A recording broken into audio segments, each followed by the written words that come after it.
আউযু বিল্লাহি মিনাশ শাইতানির রাজিম। বিসমিল্লাহির রহমানির রহিম।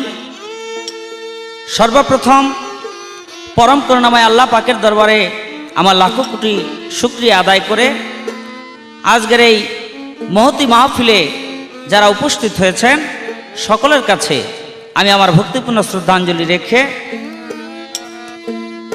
আমার কর্তব্য কাজ আমি আরম্ভ করছি। আসসালামু আলাইকুম। আর আমাদের আজকের পালা হইল শরীয়ত এবং মারফত। কর্তৃপক্ষ আমাকে দিয়েছেন শরীয়তের ভাগ, আমার প্রতিপক্ষ গায়িকা জনাবা শেফালী সরকারকে দিয়েছেন মারফতের ভাগ। তাই মারফতের ভাগ নিয়ে শেফালী সরকার গাইবে আর শরীয়তের ভাগ নিয়ে আমি গাইব। তাই আজকে কম জানি আর বেশি জানি, যাই জানি তার মধ্যে আমি একজন আলেম। আমি একজন আলেম। তো আজকে আমার থাকবে শুধু ওয়াজ দিয়ত। ফাঁক দিয়ে আর একটা কথা না বললেই নয়, আজকের এই পালা গানের আয়োজন করেছেন মিউজিক হেভেন, প্রযোজনা এবং পরিবেশনায় মিউজিক হেভেনই, হাজি নূর মার্কেট 28 পাটুয়াটুলি ঢাকা। তো আমি পালায় যাওয়ার আগে বলবো, আমার কথায় ভাষায় ব্যবহারে ভুল ত্রুটি হয়ে থাকলে আল্লাহর রাস্তায় আগেই ক্ষমা চেয়ে নিলাম, ক্ষমা করে দিবেন। এবার আমার একটা শরীয়তের পক্ষ নিয়ে আমার নবীর একটা শান আইলো। আকাশের তারাগুলি ঝিলিমিলি ঝিলিমিলি, আকাশের তারাগুলি ঝিলিমিলি ঝিলিমিলি জ্বলছে, ডালে ডালে ফুলগুলি সৌরভে দুলছে। রাসূল এসেছে, রাসূল এসেছে, রাসূল এসেছে, রাসূল এসেছে।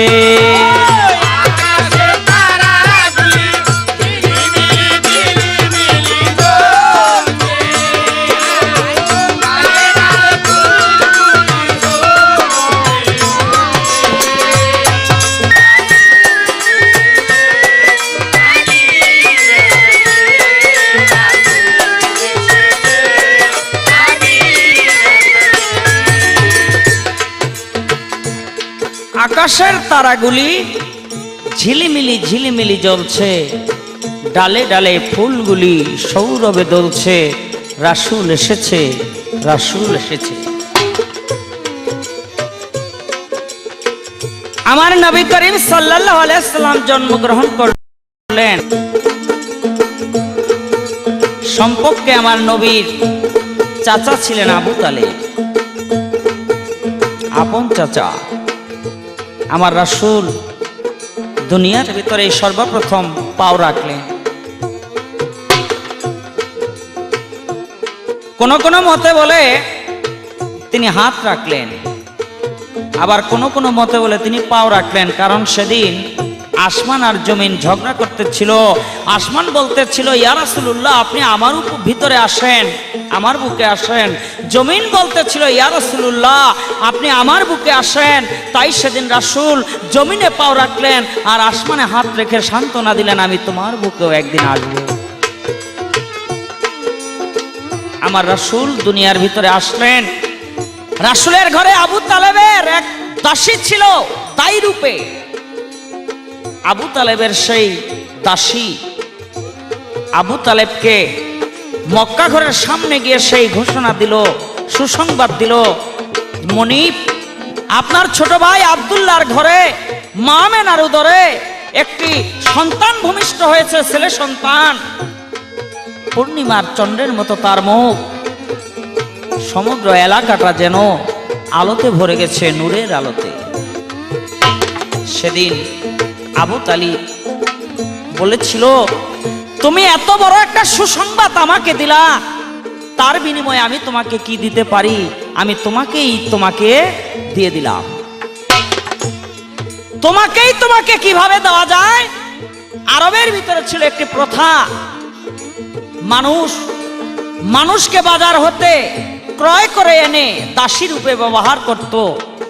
আর সেই ক্রয় করা দাসী ছিল সেই দাসী সেদিন শাহাদাত আঙ্গুল দিয়ে ইশারা করে আবু তালেব সেই দাসীকে মুক্ত করে দিয়েছিল, যাও আজ থেকে তুমি মুক্ত। এই ঘোষণার জন্য, এই সুসংবাদ দেওয়ার জন্য তোমাকে আমি পুরস্কার স্বরূপ তোমাকেই দিয়ে দিলাম। দাসী মুক্ত হয়ে গেল। অনেক বছর চলে গেছে, তখন রাসূলের 50 বছর 2 মাস 27 দিন বয়স। তিনি মেরাজে গেলেন। মেরাজে গিয়ে দেখে তার চাচা আবু তালেব দুজকের ভিতরে জ্বলে। আমার রাসূল প্রশ্ন করে, চাচা আপনি দুজকের ভিতরে জ্বলেন, কিন্তু আগুন আপনার পায়ের যে গিরা, এই গিরার উপরে উঠতে পারে না, উপরে উঠতে পারে না কেন? সেদিন আবু তালেব 2 চোখের পানি ছেড়ে বলেছিল, মুহাম্মদ তুমি যেদিন এই পৃথিবীতে ভূমিষ্ঠ হয়েছিলে সেদিন তোমার মহব্বতে আমি শাহাদাত আঙ্গুল উঁচু করে একটা দাসীকে মুক্ত করে দিয়েছিলাম। তার পুরস্কার স্বরূপ আমাকে আল্লাহ পাক দুজকের ভিতরে ঠাঁই দিলেও তার পুরস্কার স্বরূপ আমার এই শাহাদাত আঙ্গুলের ভিতরে একটা ইজ্জত দিয়েছে। কি ইজ্জত? তুমি যে যখন ভূমিষ্ঠ হয়েছিলে তখন ছিল সোমবার সবে সাদেক। ওই সোমবার সবে সাদেক যেদিন আসে সেদিন জান্নাতি মধু আমার এই আঙ্গুল দিয়া প্রবাহিত হইতে থাকে। ওই আঙ্গুল যখন আমি মুখে দেই তখন আমার দেহের সমস্ত আগুন ঝরে পড়ে যায়। 6 দিন পর্যন্ত আস্তে আস্তে আগুন উঠতে উঠতে এই পায়ের গিরা পর্যন্ত ওঠে, এর বেশি উঠতে পারে না। আমার আল্লাহ বলে, মুহাম্মদ তোমার মহব্বতে, সে যদিও কাফের, সে যদিও মুসলমান হয় নাই, কিন্তু তোমার মহব্বত একটা দাসী মুক্ত করে দিয়েছিল। এই কারণে আমি তাকে খালি হাতে ফেরত দেই নাই।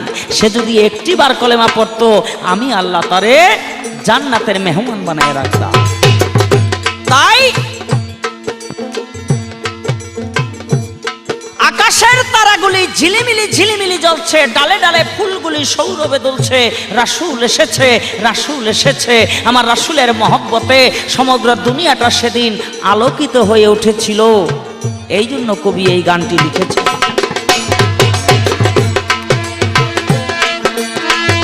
আরব দেশে কাবার পাশে মানবের সেরা মানব এসেছে।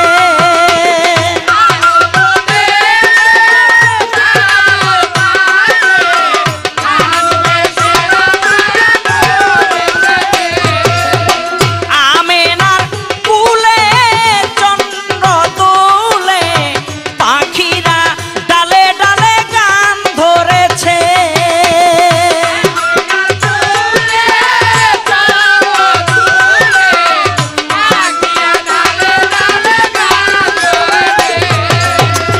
আরব দেশে কাবার পাশে মানবের সেরা মানব এসেছে। আমেনার কুলে চন্দ্র দোলে, পাখিরা ডালে ডালে গান ধরেছে। হুজুর এসেছে, হাবিব এসেছে, রাসূল এসেছে, রাসূল এসেছে, রাসূল এসেছে, রাসূল এসেছে।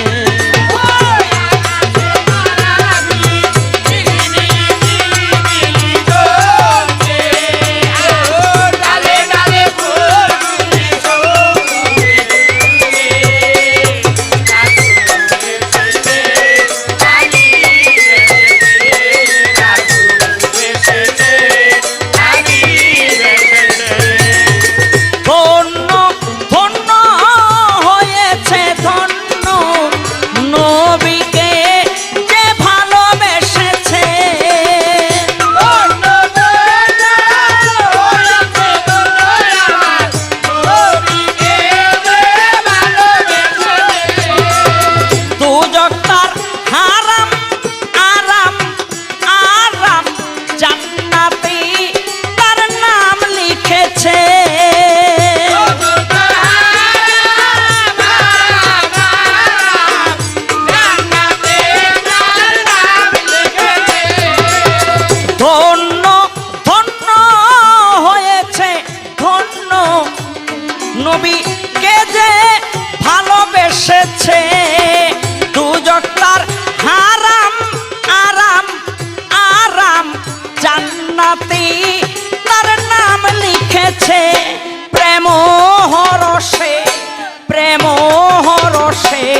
এসেছে, রাসূল এসেছে, রাসূল এসেছে, রাসূল এসেছে।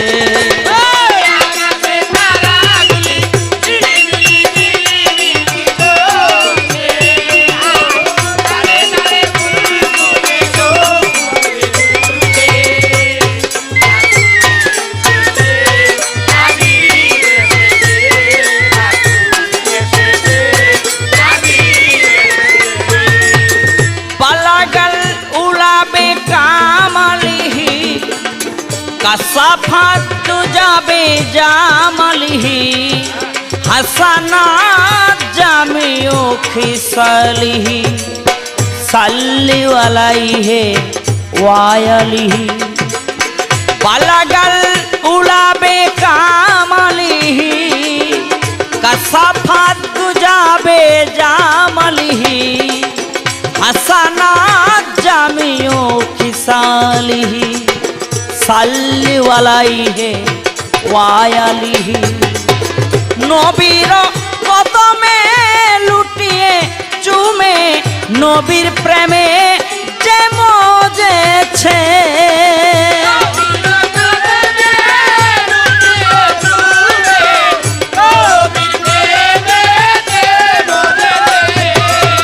দোস্ত খোদার নবীজি আমার আবুল সরকার দেখেছে।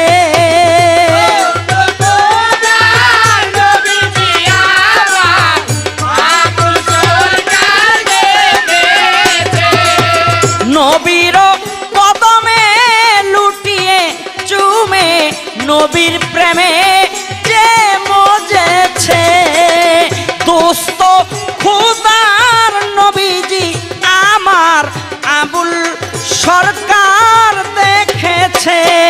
এলো হাদিসে, এলো হাদিসে, রাসূল এসেছে, রাসূল এসেছে, রাসূল এসেছে, রাসূল এসেছে।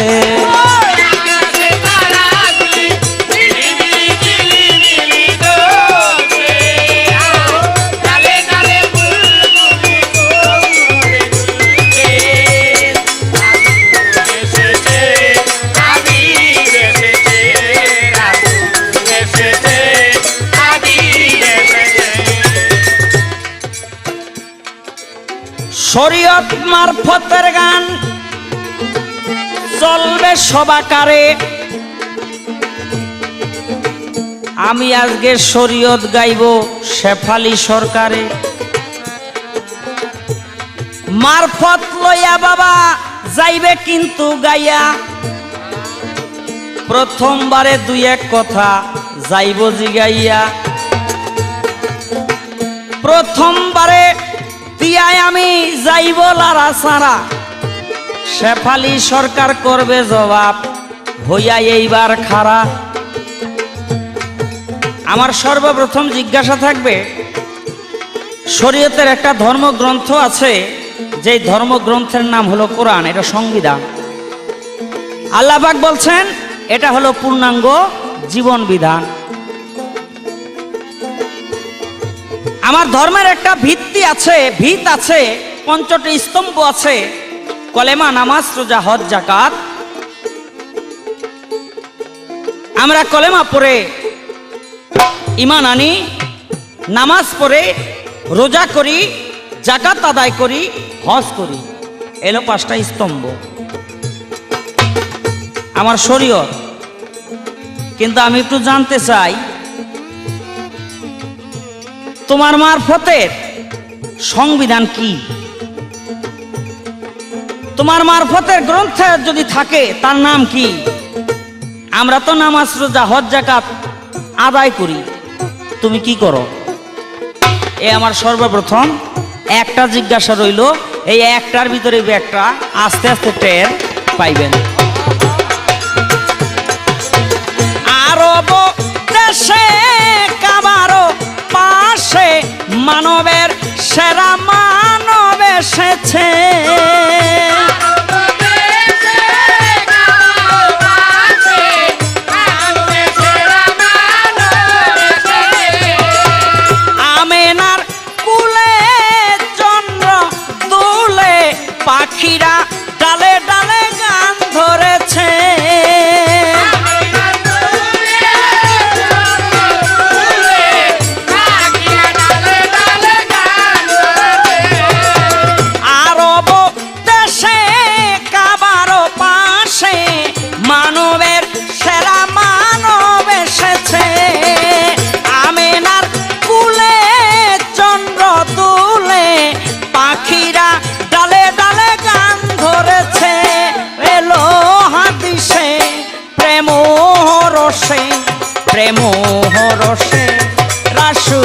এসেছে, রাসূল এসেছে, রাসূল এসেছে।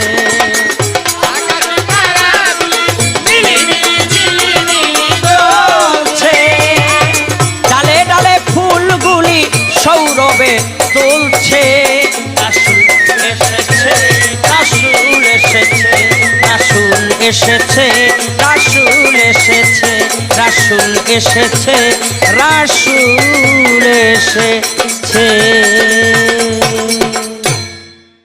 আসসালামু আলাইকুম প্রিয় শ্রোতা মণ্ডলী, আমরা আজকে হাজির হয়েছি শরীয়ত এবং মারফতের পালা নিয়ে।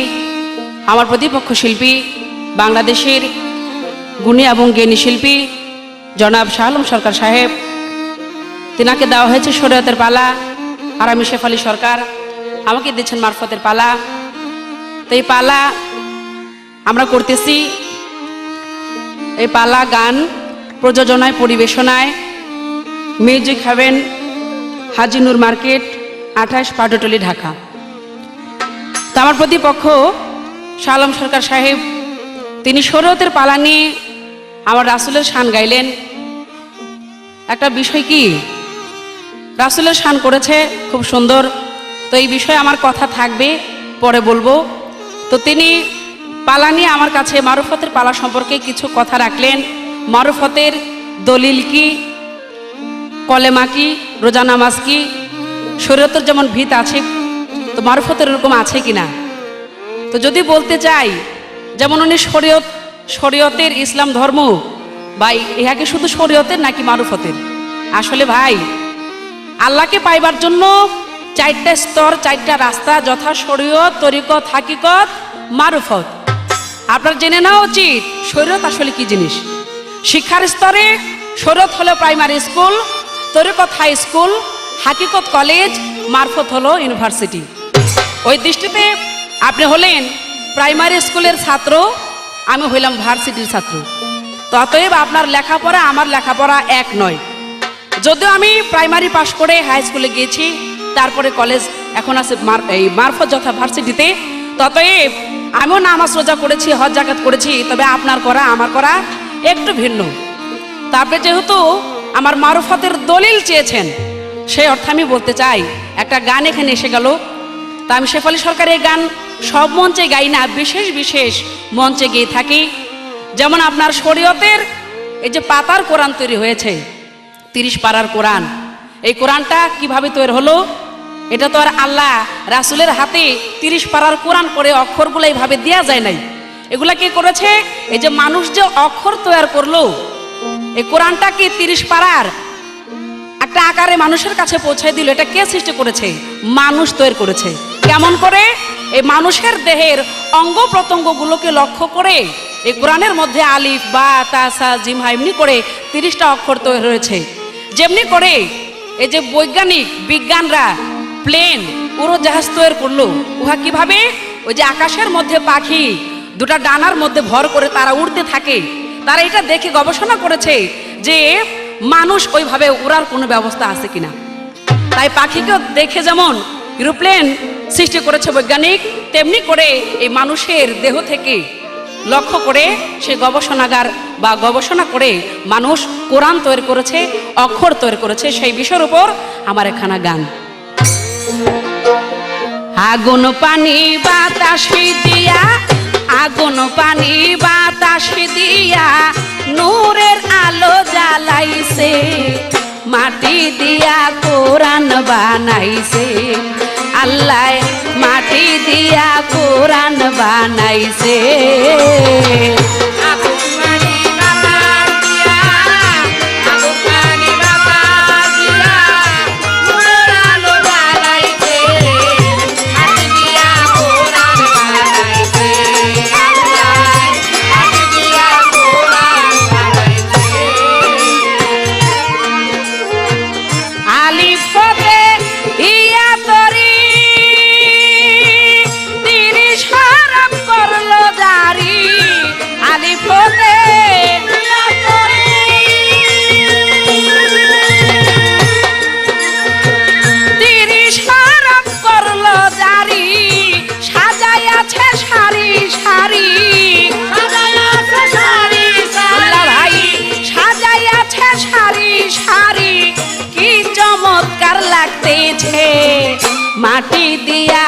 কোরআন বানাইছে আমার আল্লাহ মাটি দিয়া কোরআন বানাইছে আগুন পানি বাতাস মাটি আগুন পানি বাতাস দিয়া নূরের আলো জ্বালাইছে মাটি দিয়া কোরআন বানাইছে আমার আল্লাহ মাটি দিয়া কোরআন বানাইছে সর্ব অঙ্গে আলিফ দিয়া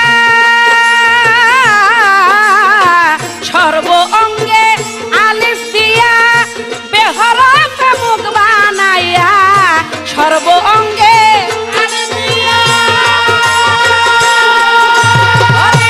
বেহরফে মুখ বানাইয়া তেতে তালু বাকাইয়া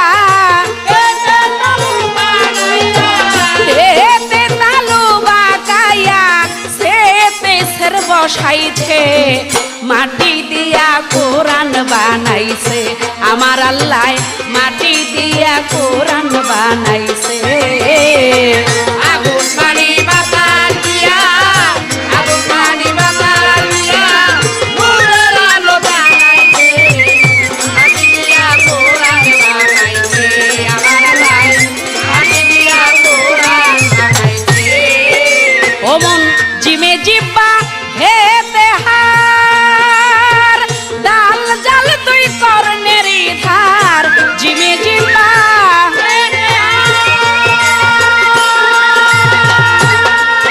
ও ভাই ডাল জাল তুই কর্ণের ধার রেতে হয় রোগের সঞ্চার এতে হয় রোগের সংসার রেতে হয় রোগের সঞ্চার চিন শিন শিনাই দিছে মাটি দিয়া কোরআন বানাইছে আমার আল্লাহ মাটি দিয়া কোরআন বানাইছে আগুন পানি বাতাস দিয়া আগুন পানি বাতাস দিয়া নূরের আলো জ্বালাইছে মাটি দিয়া কোরআন বানাইছে আমার আল্লাহ মাটি দিয়া কোরআন বানাইছে আমি আশা করি আমার গানের কথাগুলো অক্ষরের সাথে মিল করে অবশ্যই পাবেন যারা জ্ঞানী গুণী মিলাই দেখবেন যে কতটুকু শেফালির গানটা বাস্তববাদী অক্ষরের সাথে কতটুকু মূল ওরে মন তুই যাই না শিকাপুরে তুই যাই না শিকাপুরে আইন গান তুই নয়ন জুড়ে তুই যাই না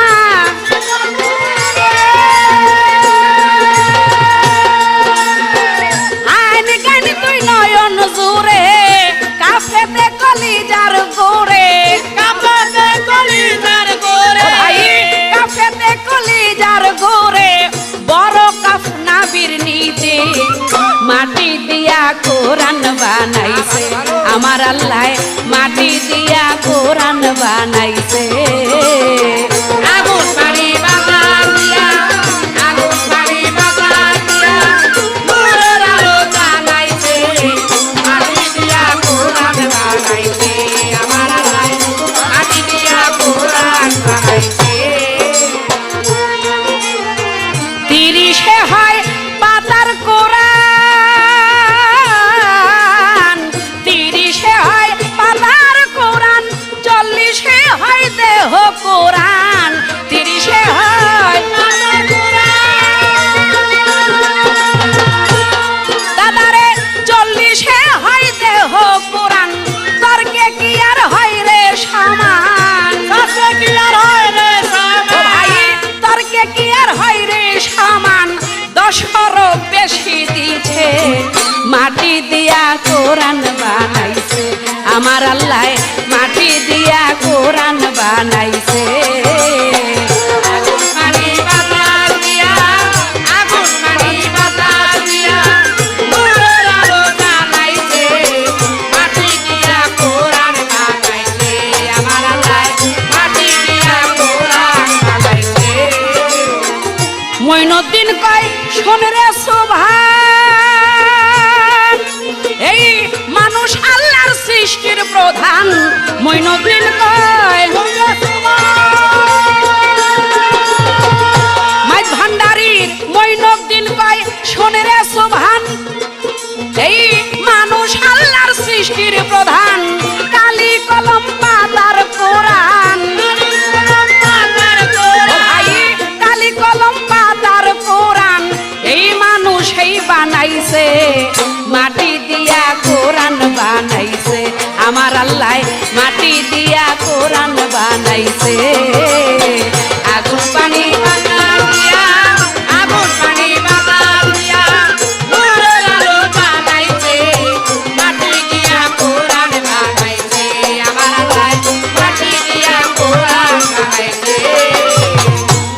আশা করি আপনার জবাব আমার এই গানের মধ্যে হয়ে গেছে।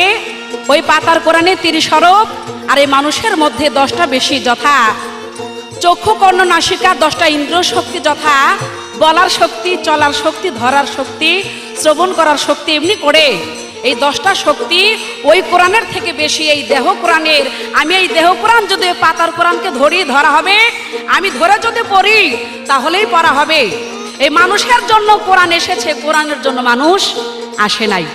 ততএব বুঝে নেন গুরুত্ব কার বেশি। তো যখন শরীয়তে ছিলাম তখন ওই কোরআনটাকে আমি প্রাধান্য দিয়েছি, যখন তরিকতে ছিলাম তখনও, যখন হাকিকতে ছিলাম তখনও দিয়েছি, যখন মারফতে চলে আসছি তখন বুঝতে পেরেছি যে আসলে উহা আমার জন্য, আমি উহার জন্য নয়। তাহলে আমাকে সৃষ্টি করলো কে? এখন তাকে প্রয়োজন। যেমন আপনার বিশ্বাস 5টার ভিতরে প্রতিষ্ঠিত, যথা নামাজ, রোজা, হজ, যাকাত, কালেমা। ইহা আমার মধ্যে আছে, আমি উহাতে বিশ্বাসী, যেহেতু মুসলমান, ইসলাম ধর্মের। তো তারপর আমার কথা থাকবে এখানে নামাজ, রোজা, হজ, যাকাত, কালেমার পরেও আমি আরো 3টা বিষয়ের উপর বিশ্বাস করি। উহা হলো বিশ্বাস, ভক্তি, প্রেম।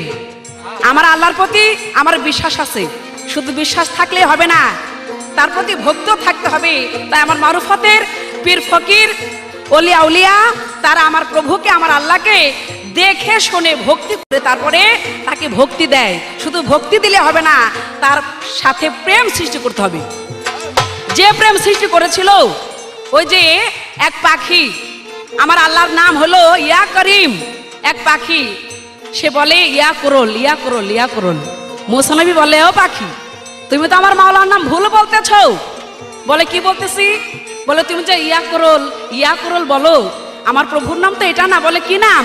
বলে, আমার প্রভুর নাম, আমার আল্লাহর নাম হলো ইয়া কারিম, ইয়া কারিম।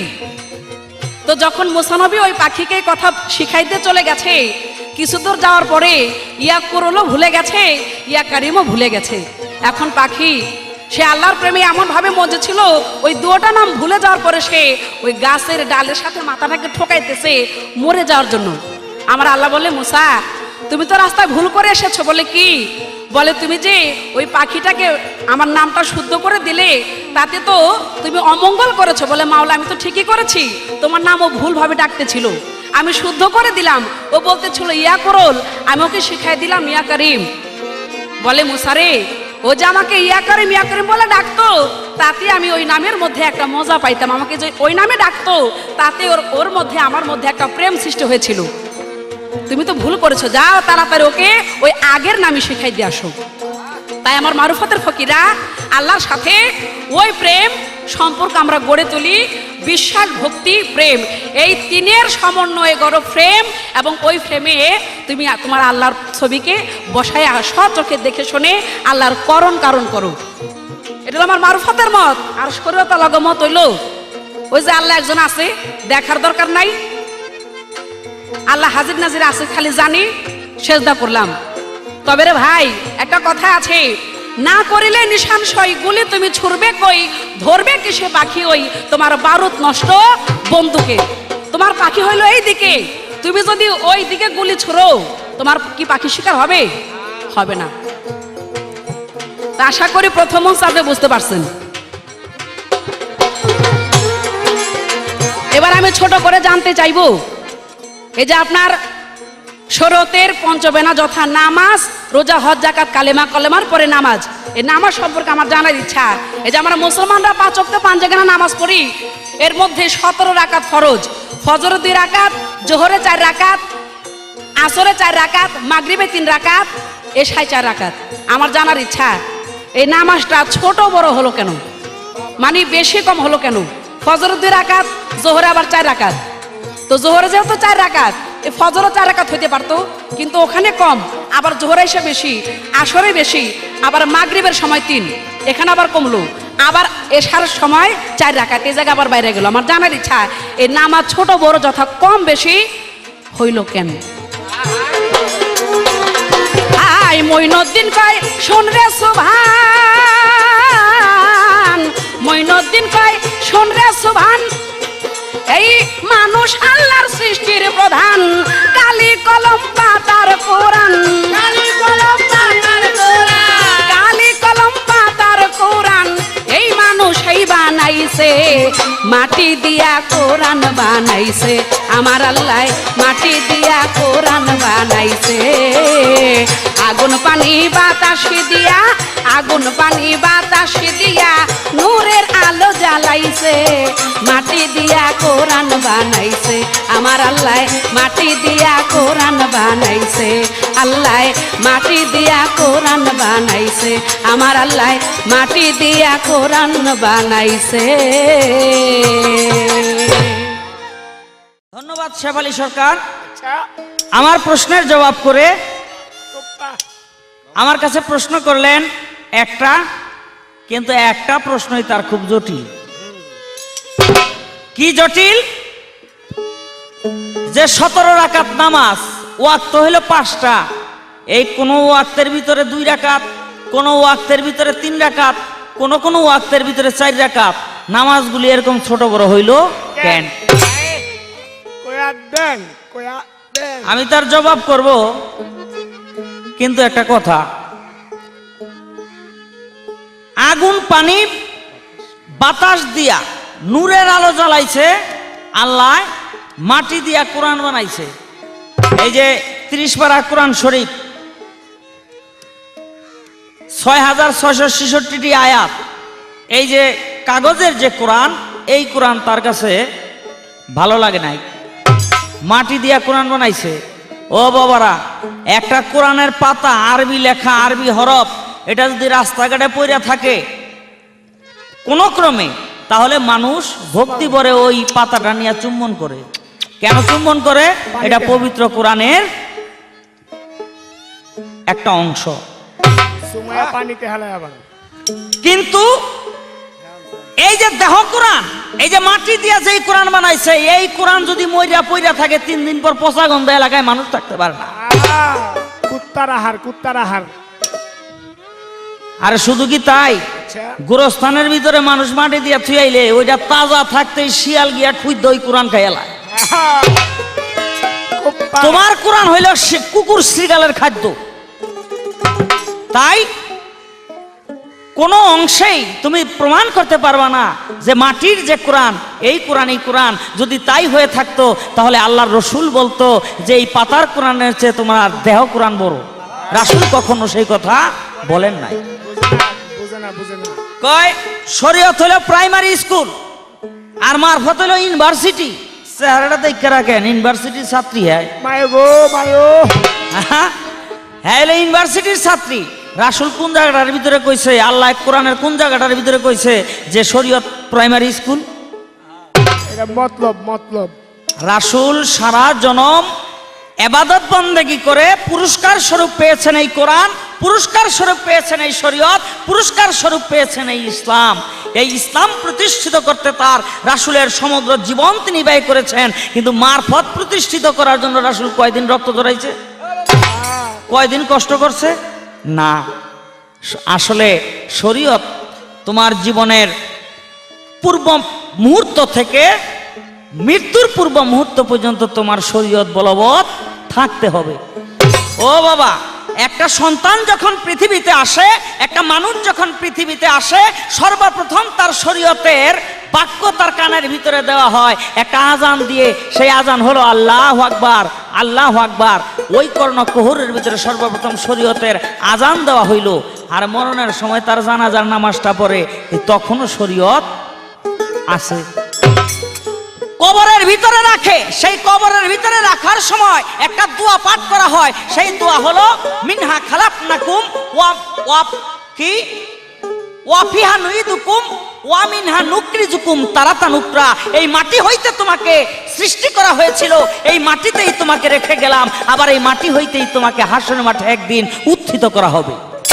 তাহলে শরীয়তের হুকুম হকাম জীবনের শুরু থেকে মৃত্যুর পূর্ব মুহূর্ত পর্যন্ত, প্রত্যেকটি মৃত্যুর পরেও এই শরীয়তের হুকুম হকাম একটা মানুষের জন্য প্রযোজ্য। কেউ যদি সমাজের ভিতরে দেখবেন, কেউ যদি বেনামাজি হইয়া মরে, তাইলে আর সমাজের ভিতরে আলেমরা, মানুষরা, সমাজের যত মানুষ আছে, এরা তো জানাজার নামাজটাই পড়তে চায় না, যেটা কি বেনামাজির আবার নামাজ।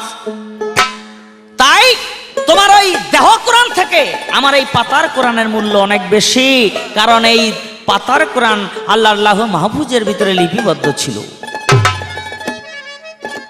কয় নামাজ ছোট বড় হইল কেন? আমি তার জবাব করব, এক কথায় যদি জবাব করি তাহলে আল্লাহ নির্ধারিত করে দিছে যে তুমি এই ফজরের ওয়াক্ত 2 রাকাত, জোহরের ওয়াক্ত 4 রাকাত, আসরের ওয়াক্ত 4 রাকাত, মাগরিবের ওয়াক্ত 3 রাকাত, এশার ওয়াক্ত 4 রাকাত, এরকম মনে করেন এই আল্লাহ পাকের হুকুম। এই যে আল্লাহ পাকের হুকুম, এর ভিতরে কারো হাত নাই। একটা ওই প্রশ্ন ছিল আমার, সেই প্রশ্নটা হইল যে আমার তো শরীয়তের ভিতরে 5টি বেনা, 5টি স্তম্ভ, তোমার মারফতের স্তম্ভ কি, বেনা কি, মারফতের সংবিধান কি, মারফতে তুমি থাইগা করো কি? কয় আমার হলো ভক্তি বিশ্বাস প্রেম। রাসূলের জীবনে যেন ভক্তি বিশ্বাস প্রেম কম ছিল? হ্যাঁ, রাসূলের কি জীবনে ভক্তি বিশ্বাস প্রেম কম ছিল? রাসূলের জীবনে ভক্তি বিশ্বাস প্রেম কম ছিল না। তাই আমি জানতে চাই, আমি নামাজ পড়ি, এই নামাজের মাধ্যমে আমি সূরা ফাতিহা পাঠ করি, সূরা ফাতিহার পাঠের পরে আমি অন্য যে কোনো একটি বড় আয়াত, ছোট 3টি আয়াত অথবা ছোট একটি সূরা পাঠ করি। আমার আনুষ্ঠানিকতা আছে নামাজের। আমি জানতে চাই তুমি নামাজটা কিভাবে পড়ো। যদি ভক্তি বিশ্বাস প্রেম বলো সেটা আমি মেনে নিব না। তাই এইটাই আমার জিজ্ঞাসা রইল। আমার ছোট্ট করে শরীয়তের পক্ষ নিয়ে একটা গান। আগে শরীয়ত জানিয়া করিও ফকিরি রে ছুইবে না ডাইনে। আগে শরীয়ত জানিয়া করিও ফকিরি রে ছুইবে না ডাইনে।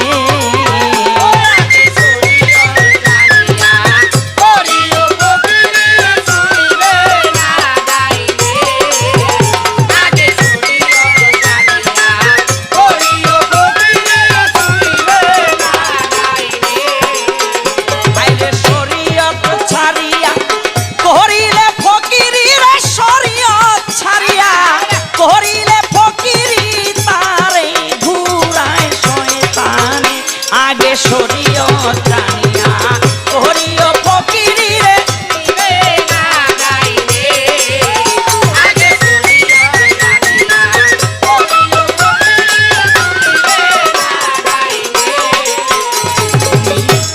গাছের গোড়া জানো শরীয়ত তরিকতে ডাল মেলাছে পাতা হাকিকত। গাছের গোড়া জানো শরীয়ত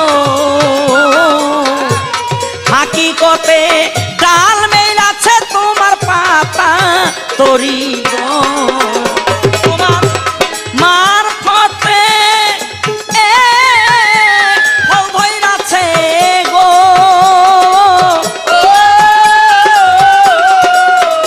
তোমার মারফতে ওরে মন ফল ধইরাছে গো। ওরে তুমি ফল পাইবা কি গাছ বিনে। আগে শরীয়ত জানিয়া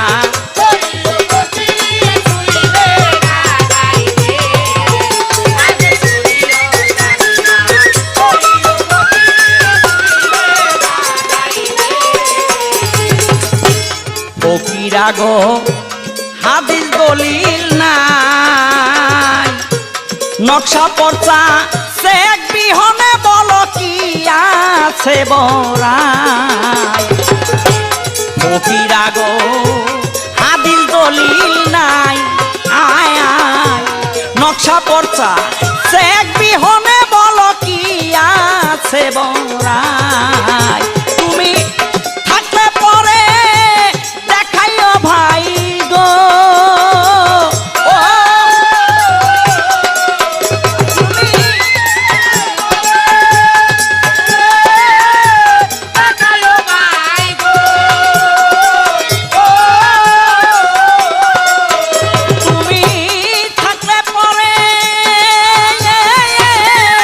দেখাইও ভাই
আমার যেভাবে জিজ্ঞাসা ছিল চমৎকারভাবে জবাব দিলেন, তবে কিছু বাড়তি কথা বলে গেলেন।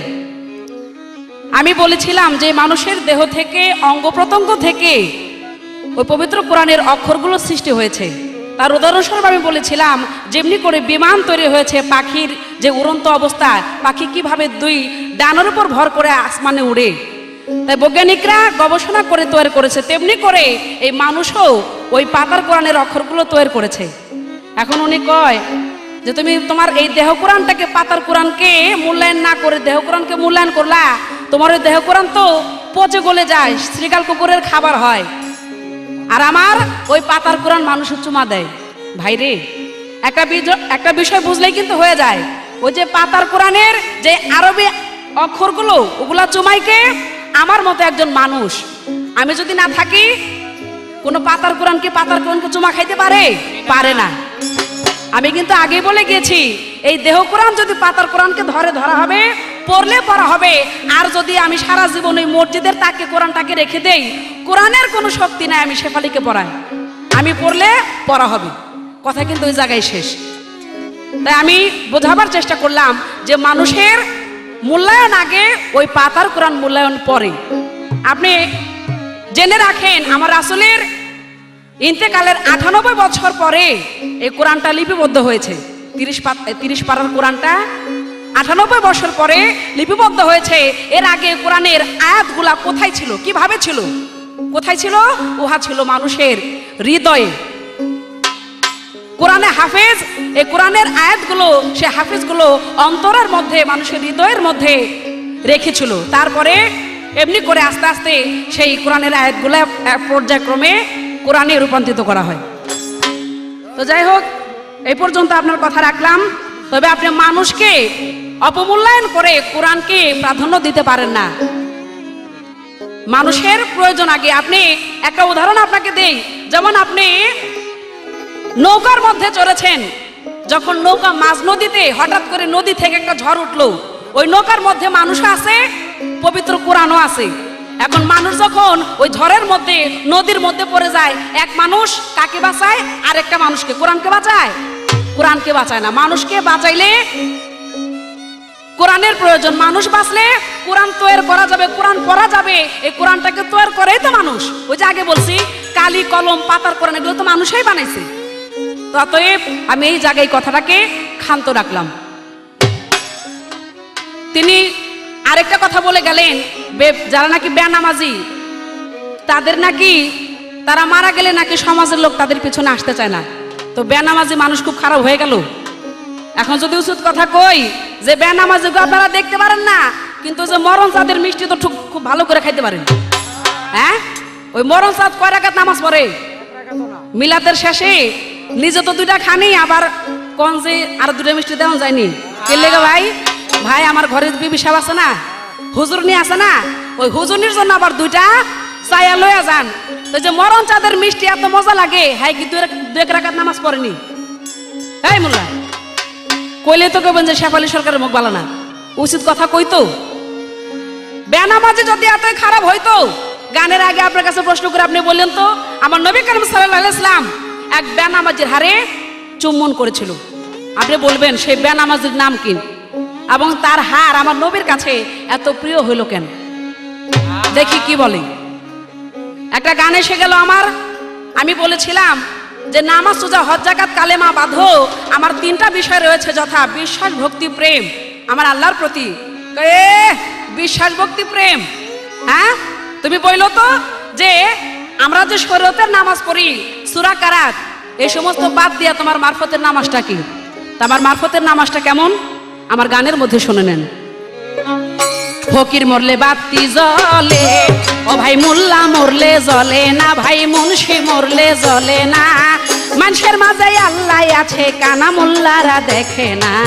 ফকির মরলে বাতি জ্বলে, এই মোল্লাই মরলে জ্বলে না, ভাই মুন্সি মরলে জ্বলে না, মানুষের মাঝে আল্লাহ আছে কানা মোল্লারা দেখে না। ফকির মরলে বাতি জ্বলে, মোল্লা মরলে জ্বলে না, ভাই মোল্লা মরলে জ্বলে না, মানুষের মাঝে আল্লাহ আছে কানা মোল্লারা দেখে না।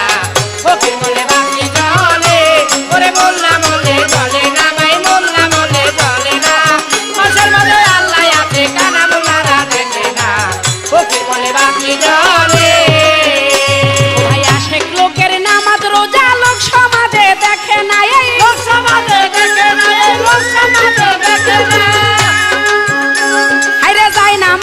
অজুর পানি কিছুই তাদের লাগে না রে,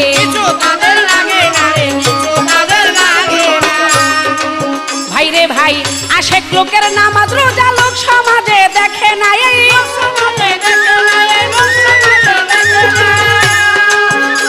হাইরে যায় নামাজ আর অজুর পানি কিছুই তাদের লাগে না রে,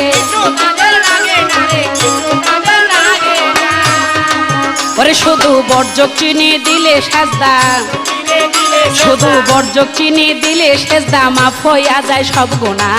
ফকির মরলে বাতি জ্বলে, এই মোল্লায় মরলে জ্বলে না ভাই, মুন্সি মরলে জ্বলে না। মানুষের মাঝে আল্লাহ আছে কানা মোল্লারা দেখে না, ফকির মরলে বাতি জ্বলে।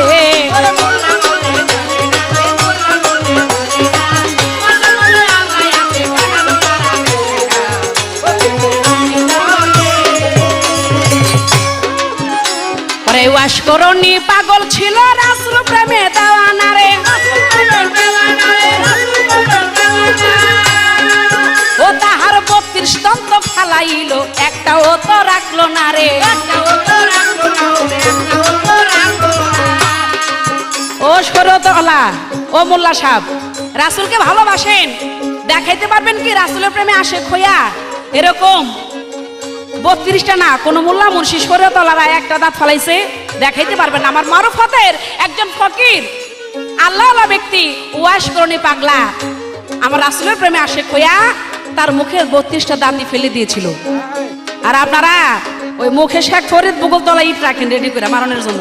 আমরা আবার ওরকম ভালোবাসি না রাসূলকে।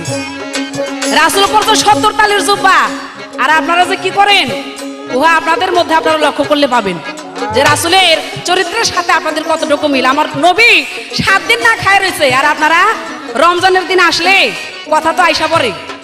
হ্যাঁ, দিনে যদি 50টা দাওয়াত আসে আলহামদুলিল্লাহ, ফিরান্নার কাউরে। হ্যাঁ, এই যে দাওয়াত যে মাইশের বাড়িতে খান খবর রাখেননি, আমার নবীও দাওয়াত খাইছে। নবী দাওয়াত খেয়েছে জাবেরের বাড়িতে, সেখানে দাওয়াত খেয়ে ওই যে খাসিটা জবাই করে খাওয়াইছিল, ওই খাসিটাকে কিন্তু আমার নবী জিন্দা করে দিয়েছিল। আপনারা যে পরের বাড়িতে দাওয়াত খান, মুরগির বড় বড় রান খান, 2-1টা মুরগি জীবনে জিন্দা করে দিচ্ছেন নি?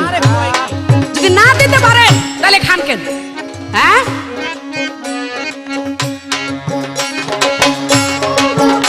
ওরে ওয়াশ করনি পাগল ছিল রাসূল প্রেমে দেওয়ানা রে, ও তাহার 32 দন্ত ফালাইল একটাও তো রাখলো না রে, ও শেষে ওয়াশ করনি জুব্বা পাইলো, রাসূলের ওয়াশ করনি জুব্বা পাইলো, কোনো হাজি গাজি পাইলো না। ফকির মরলে বাতি জ্বলে, ওরে মোল্লায় মরলে জ্বলে না ভাই, মুন্সি মরলে জ্বলে না। মানুষের মাঝে আল্লাহ আছে কানা মোল্লারা দেখে না, ফকির মরলে বাতি জ্বলে।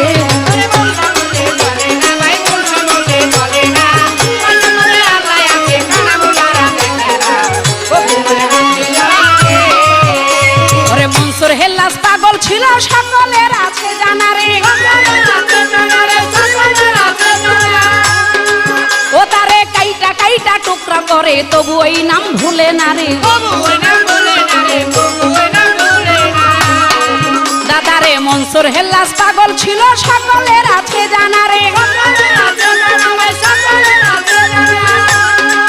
ও তারে কাইটা কাইটা টুকরা করে তবু ওই নাম ভুলে না রে, শেষে কাজীর মায়ার গর্ভ হইল, শেষে কাজীর মায়ার গর্ভ হইল, স্বামী তাহার ছিল না। ফকির মরলে বাতি জ্বলে, ও ভাই মোল্লা মরলে জ্বলে না ভাই, মুন্সি মরলে জ্বলে না। মানুষের মাঝে আল্লাহ আছে কানা মোল্লারা দেখে না, ফকির মরলে বাতি জ্বলে, ওরে মোল্লায় মরলে জ্বলে না ভাই, মুন্সি মরলে জ্বলে না। মানুষের মাঝে আল্লাহ আছে কানা মোল্লারা দেখে না, ফকির মরলে বাতি জ্বলে।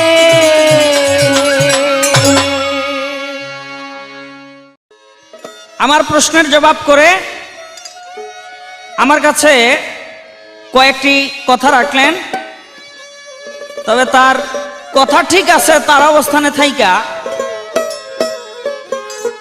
কিন্তু এই কথাগুলো আইনসম্মত হয় নাই। কয় মরণ চান্দার মিষ্টি খান, দই খান, আবার যাওয়ানোর সময় দুঃখ করে লইয়া যান।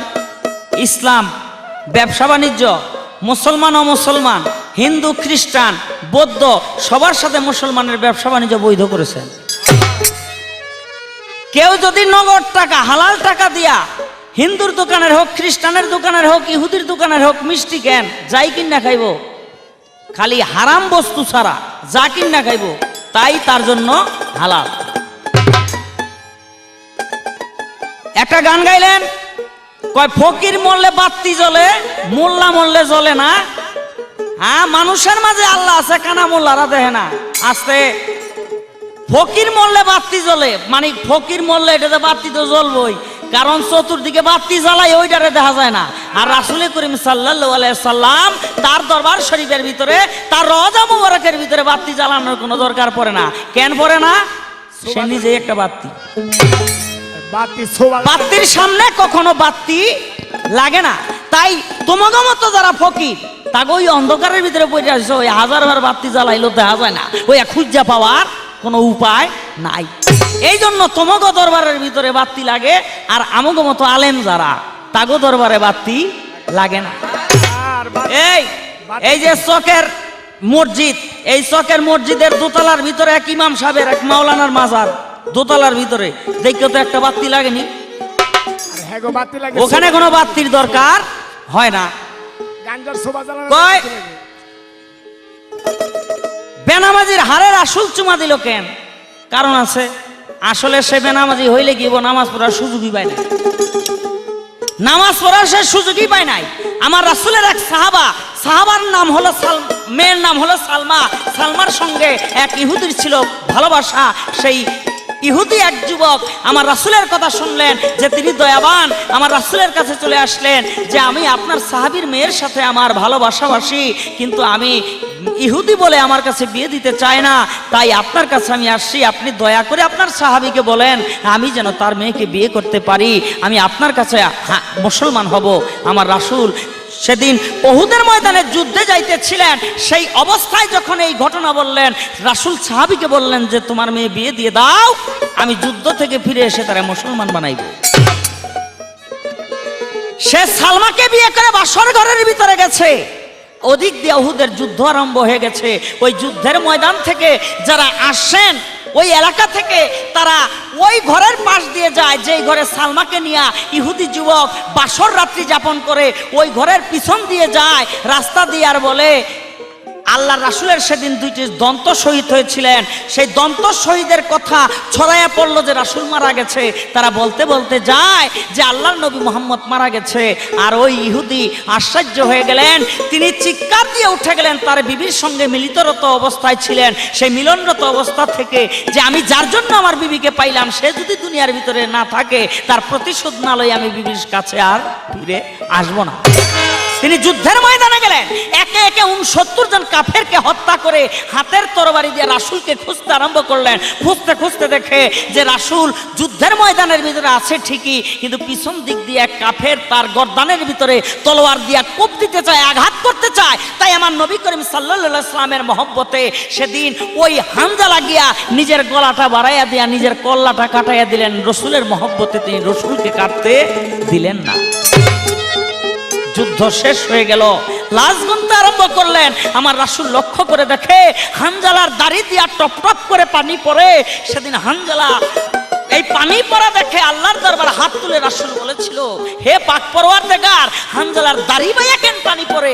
আমার আল্লাহ বলেছিল, হে রাসূল, আপনার মহব্বতে যিনি নিজের জীবনকে উৎসর্গ করে দিয়েছেন, তিনি ছিলেন অপবিত্র অবস্থায় বিবির সঙ্গে মিলনরত, তাই ফরজ গোসল তিনি করে আসতে পারেন নাই। আমি চৌথা আসমানে আইনা ফেরেশতার মাধ্যমে সেই আবকাউসারের জল দিয়া তারে গোসল দিয়া দুনিয়ার ভিতরে পাঠিয়ে দিচ্ছি।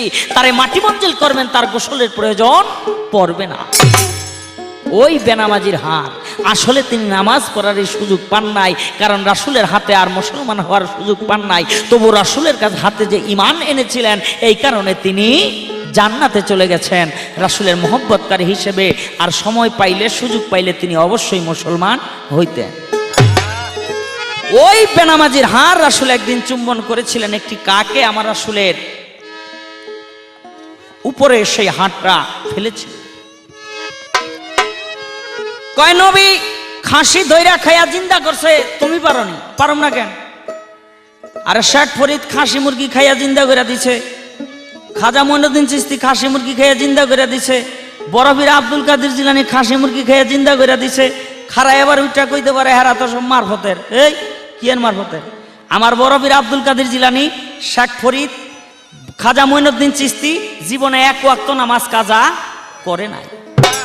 তারা জীবনে এক ওয়াক্ত নামাজ কাজা করে নাই। তোমগো মতো বেলেম ফকিররা নিজে গো একটু তুইলা ধরার জন্য নিজে গো তাগো দলে টাইন না, নিজে গো দলে টাইন না, তারপরে সমাজের ভিতরে ফকিরি করতে চাও, ফকিরি ছুড়াই দিল। ওরে জারু সিলাই খুদে খুদায়, জারু সিলাই, ওরে জারু সিলাই খুদে খুদায় বানাইলো এ ধরনী নবী মনি। চিনলি না চিনলি না রে সেই নবী মনি, চিনলি না চিনলি না রে সেই নবী মনি।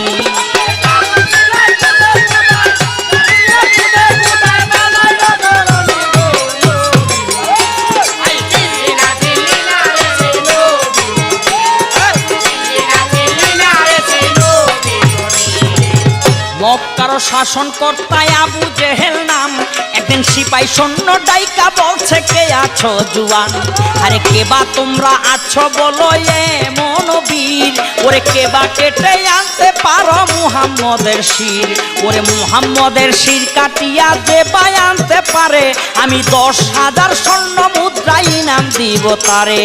দল হইতে এক ইহুদি উঠল বলিয়া, আরে মুহাম্মদের শির আমি আনবো কাটিয়া। আরে তীর তলোয়ার লইয়া যখন উঠিল রুখে, তার 2 চক্ষু নষ্ট হয় আর দেখে না চোখে, চোখে আর দেখে না, দেখে না, দেখে না চোখে আর।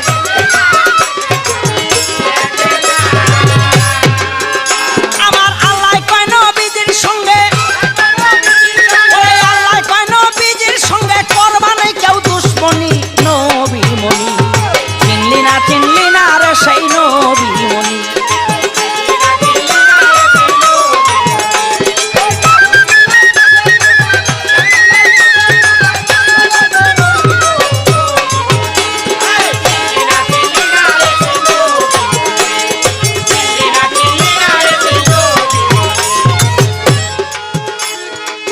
যাবত ডাক্তার কত আনলো রে ডাকিয়া, তবু নাহি চোখের জ্যোতি এলো ফিরিয়া।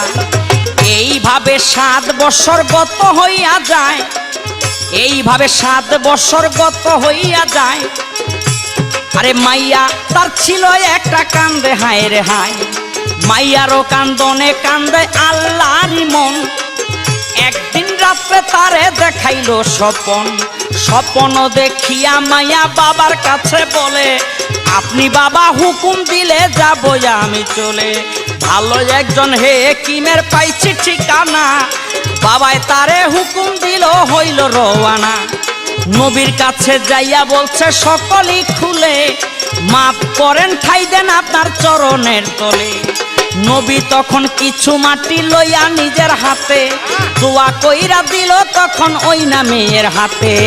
ওই মাটি বাবার চোখে লাগাইয়া দিল, তখন বাবাই আগের মতো দেখিতে পাইল।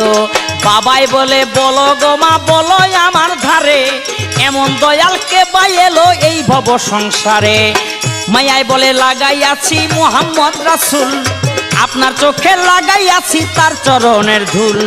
এই কথা শুনে ইহুদিরা হলো অধীর, এবার এক এক চোখেতে মারে 70 বার তীর। তবু চক্ষু নষ্ট হয় না, ফিরে আইল জ্ঞান, চোখে আমি তীর মারিলাম নষ্ট হয় না কেন। নবীর কাছে যাইয়া বলছে সকলই খুলে, মাপ করেন ঠাই দেন আপনার চরণের তলে। আমার নবী বলে চক্ষু তোমার গেছে ভালো হইয়া, আমারও শির তুমি যাও লইয়া কাটিয়া। আবু জেহেলকে নিয়া দাও শির কাটটাই আমার, 10,000 স্বর্ণ মুদ্রা পাইবা পুরস্কার। আরে ইহুদি তখন চিৎকার দিয়া, ইহুদি তখন চিৎকার দিয়া ধরে নবীর চরণ খানি গো, মুসলমান হয় তখনই নবী মনি। চিনলি না চিনলি না রে সেই নবী মনি, চিনলি না চিনলি না রে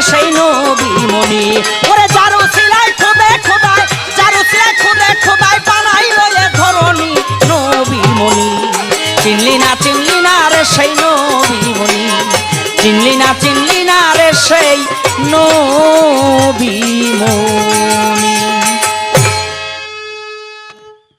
যেভাবে জিজ্ঞাসা ছিল তিনি জবাব দিলেন, তো আমার উপরে কিছু মাতবরি জারি করে গেলেন। একটা গান করলাম, ফকির মরলে বাতি জ্বলে, মোল্লা মরলে জ্বলে না। কথাটা বাস্তব কথা, সত্য কথা। তো এটারে ঘুরাই নেয়া আর কোনো দুনিয়ার মোল্লা পাইলো না। সেই মোল্লা কোন মোল্লা দেখাইলো? আমার নবী করিম সাল্লাল্লাহু আলাইহি ওয়াসাল্লামকে, যে তিনি তার মাঝারে বাতির প্রয়োজন হয় না। আরে কোন মোল্লার কথা কইলো? ওই দোতলা বিল্ডিং এর উপরে মাজার, যার জন্য ওই রাস্তার যে আলো, এই আলোতেই সেই মাজার আলোকিত হয়ে যায়, যার জন্য তার দরবারে আলোর দরকার হয় না। এরকম ভুয়া মাজার কয়টা বানাবেন? আরে আল্লাহর অলি যারা, আল্লাহর যারা অলি পীর, তাদের দরবারে প্রত্যেক বছর তার ভক্তবিন্দুরা, আল্লাহর আশেকগণ, সেই পীরের আশেকগণ সেই পীরের নামে, গুরুর নামে বাতি জ্বালায়া স্মরণ করে, ভক্তি ভরে শ্রদ্ধা জ্ঞাপন করে এবং সেই পীরের নামে কান্নাকাটি করে। এতে এক প্রকার শান্তি পায়। হ্যাঁ, আপনি বললেন নামাজের বিষয়ে, বললেন যে আমি বলছিলাম যে আমার রাসূলও তো দাওয়াত খাইছে, দাওয়াত খাইয়া ওই জিন্দা করে দিছে, খাসি জিন্দা করে দিছে।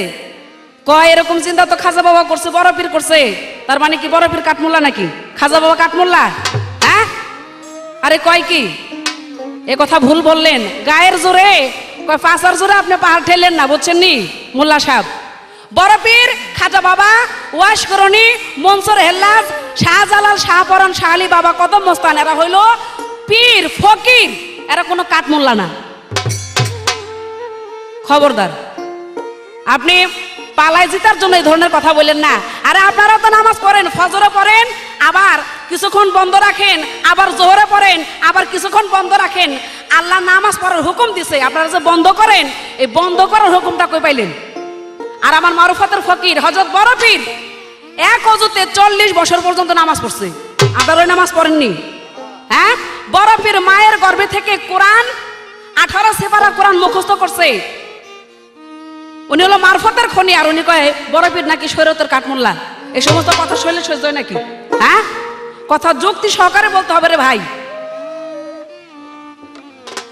তারপরে আমারে কয় তুমি যে নামাজ পড়ো, কোন সূরা কারাত দিয়ে নামাজ পড়ো?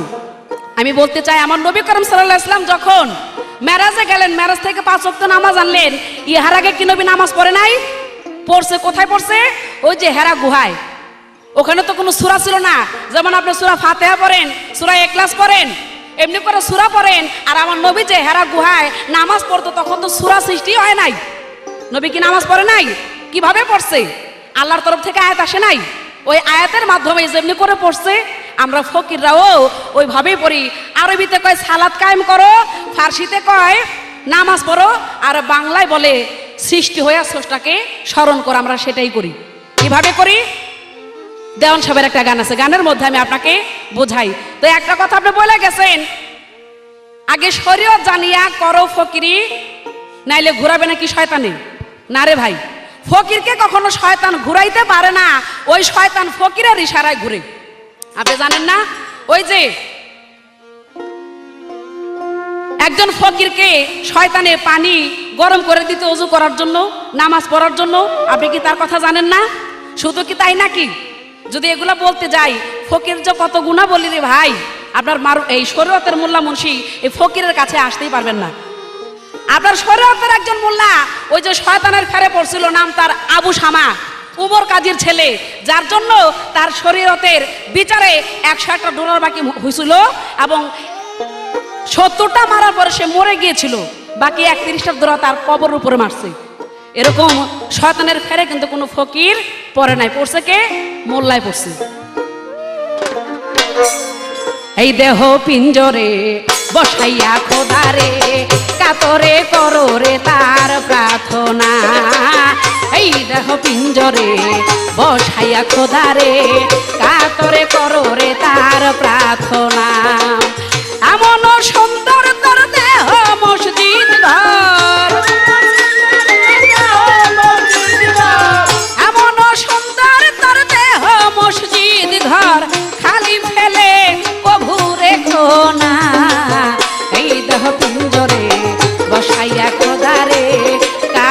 করো রে তার প্রার্থনা। এই দেহ পিঞ্জরে বসাইয়া খোদারে কাতরে করো রে তার প্রার্থনা।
এই দেহ পিঞ্জরে বসাইয়া খোদারে কাতরে করো রে তার প্রার্থনা।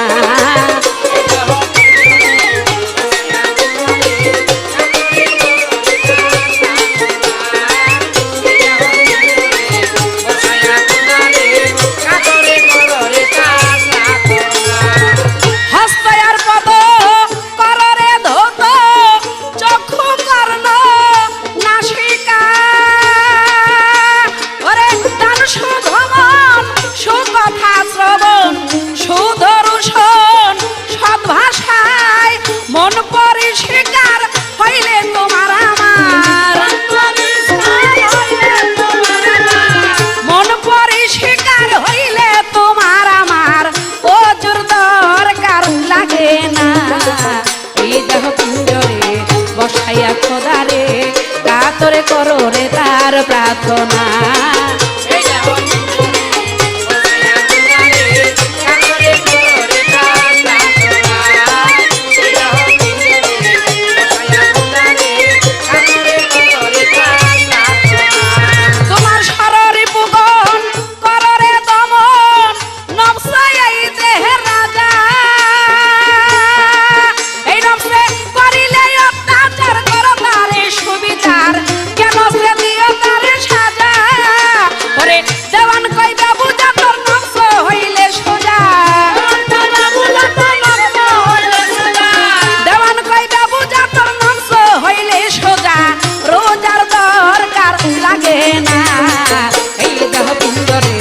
বসাইয়া খোদারে কাতরে করো রে তার প্রার্থনা। এই দেহ পিঞ্জরে বসাইয়া খোদারে কাতরে করো রে তার প্রার্থনা। এই দেহ পিঞ্জরে বসাইয়া খোদারে কাতরে করো